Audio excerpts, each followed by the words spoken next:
ચાલ એ આજે તો છે ને એટલું ગજબનું ખાવાનું છે. આલા હાથ્યું કેમ બહુ જ ગજબનું છે. હું ખબર એવું લાગે ને કે રેડીમેડ છે હે ને? ના, પણ રેડીમેડ નથી. ઘરમાં બનાવેલી છે. ચિકન ચીલી ઘરમાં નથી બનાવી. એટલે ભાઈ ઘરમાં નથી બનાવી, રેડીમેડ જ છે. સાચીમાં જ રેડીમેડ છે. હાલા યાર, હું તો એટલું બધું પ્રાઉડ કરતો હતો કે ઘરવાળાએ હોટલ સ્ટાઇલ બનાવ્યું.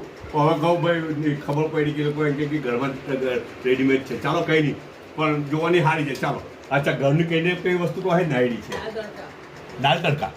ભાઈ આ દાલ તડકા ઘરની વસ્તુ તો ઘરની વસ્તુ જ પહેલી ખાય ને આપણે, હે ને? હેલ્ધી વસ્તુ એ જ પહેલી ખાવાની.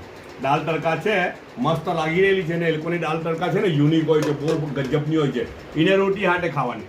પણ બીજી એક વાત કેમ જે ખાસ આવેલું છે તે આ શું છે ખબર? આમાં તો આ થેલીમાં છે ને, એટલાનું થેલીમાં મૂકેલું છે કે હવાઈ નહીં જાય. પાપડ છે, પંખાને બધું ચાલુ ને તો હવાઈ નહીં જાય. એટલાનું થેલીમાં પાપડ બી થેલીમાં મૂકીને આ મોકલાવેલો છે. ખબર કોણે મોકલેલું ખબર તમને? ને પછી આ પુલાવ છે. આ કયો પુલાવ છે કંઈ ખબર છે? અખની શું છે? અખની જ છે ને? આ ચિકનવાળો અખની પુલાવ છે ભાઈ. હા, અને અંદર દાણા બી લાખેલા છે, આ વટાણા બી લાખેલા છે. અખની પુલાવ છે, ચિકન લાખીને બનાવેલું છે. ને બીજું શું ખબર? ગોળ કેરી. ને આ બધું ક્યાંથી આવ્યું ખબર? આ મારા વ્યવહારના ત્યાંથી આવેલું છે જી. મજા આવી જાય ને બધું, હે ને?